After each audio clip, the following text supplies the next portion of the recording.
Abiun. Perkenalkan Ikam Popi Adila dengan nomor MPM 2313046025 dari Prodi Pendidikan Bahasa Lampung kelas 6A mata kuliah Micro Teaching. Di Dija Ikam Haga menampilkan video keterampilan variasi dalam pembelajaran. Selamat menyaksikan. Assalamualaikum.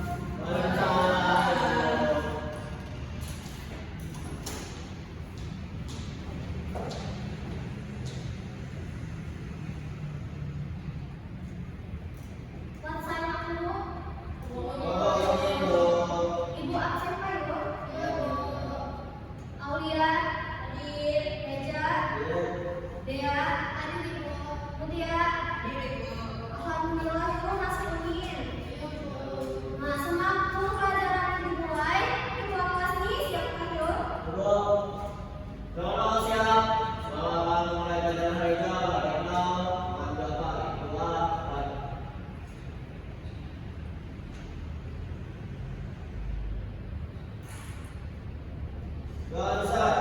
Yuk salam sama guru. Assalamualaikum warahmatullahi wabarakatuh. Waalaikumsalam warahmatullahi wabarakatuh. Ibu Lia, maklum siapa gitu? Sebelah ya, sekeliling liwat sampah lokan. Alhamdulillah masih jauh buat kesadaran Bu. Ya Bu. Nah, Ibu ada pemanasan sebelum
Doa selesai. Jurusan jamaah guru. Assalamualaikum warahmatullahi wabarakatuh. Waalaikumsalam warahmatullahi wabarakatuh. Jangan lupa yuk, tugas ini dikerjakan. Masih Bu. Yuk, Reza. Assalamualaikum warahmatullahi wabarakatuh. Tabikun. Perkenalkan, nama Ika Mutianisa dengan NPM 23130466029. Sikam Dija sebagai observer lisan. Saya melakukan observasi terhadap calon guru Poppy Ardila dengan NPM 23130466025. Observasi ini dilaksanakan pada tanggal 7 Mei 2026 pukul 10 waktu Indonesia Barat dengan topik pembelajaran penggunaan kata kurir yang berhubungan dengan perilaku pil pesanggiri di kelas 12 semester 2. Berdasarkan hasil pengamatan terhadap keterampilan mengadakan variasi yang dilakukan oleh saudari Poppy Ardila pada materi pengetahuan khususnya penjelasan mengenai kurir dalam budaya Lampung, dapat disimpulkan bahwa menerapkan variasi dalam pembelajaran sudah berjalan secara dinamis, terstruktur dan kaya nuansa budaya lokal. Variasi yang diterapkan mencakup aspek bagaimana kurir harus bersikap, menghubungkan dengan pil pesanggiri yang saling melengkapi satu sama lain. Dalam aspek variasi gaya mengajar, guru mampu menyesuaikan nada dan cara penyampaian sesuai dengan karakteristik materi yang sedang dibahas. Ketika menjelaskan bahwa kurir bukan sekedar hanya mengantarkan, melainkan mencerminkan sikap nilai moral pil pesanggiri, menggunakan suara yang tegas dan lugas untuk mencerminkan bagaimana kurir harus mencerminkan kedisiplinan dan kejujuran dalam menjalankan tugasnya. Hal ini tidak hanya memperjelas konsep secara verbal, tetapi juga memberikan gambaran langsung kepada siswa tentang bagaimana kurir harus bersikap sopan serta ramah tamah dalam mengantarkan barang sesuai yang diperintah oleh tuan rumah itu sendiri. Selain itu, guru memberikan contoh video pada aspek variasi penggunaan media dan bahan ajar. Guru memanfaatkan media visual berupa slide presentasi yang dirancang dengan estetika bertema budaya Lampung. Dalam hal variasi kegiatan pembelajaran, alur pelajaran dirancang secara bertahap dan tidak seragam. Guru membuka dengan penjelasan pengertian kurir, contoh di dalam kehidupan sehari-hari siswa seperti nyua atau muha. Sesi ditutup dengan kegiatan tes pemahaman yang menandai adanya variasi dari kegiatan penerimaan materi menuju kegiatan evaluasi, sehingga siswa dituntut untuk aktif mengaplikasikan pemahaman yang telah diperoleh dari teks kurir itu sendiri. Pada aspek variasi pola interaksi, pembelajaran tidak sepenuhnya bersifat searah. Guru membuka ruang interaksi dengan mengajukan pertanyaan pemantik kepada siswa terkait pengalaman mereka menyaksikan kurir yang sedang menjalankannya dalam kehidupan sehari-hari siswa, kemudian menghubungkannya dengan contoh-contoh yang tersaji dalam slide dan video. Pendekatan ini mendorong siswa untuk aktif mengaitkan materi dengan pengalaman nyata mereka sehingga pembelajaran terasa lebih kontekstual dan bermakna. Secara keseluruhan, keterampilan mengadakan variasi yang ditunjukkan oleh saudari Poppy Ardila pada materi penggunaan kata kurir yang berhubungan dengan perilaku pesanggiri sudah sangat baik dan terencana dengan matang. Guru berhasil menghadirkan pembelajaran yang tidak membosankan dan contoh mengenai sikap pil pesanggiri juga tetap terarah pada tujuan pembelajaran sehingga siswa dapat memahami materi secara mendalam sekaligus menumbuhkan kecintaan terhadap budaya daerahnya sendiri. Itu saja yang dapat saya sampaikan. Saya Mutianisa sebagai observer lisan mengundurkan diri. Wassalamualaikum warahmatullahi wabarakatuh.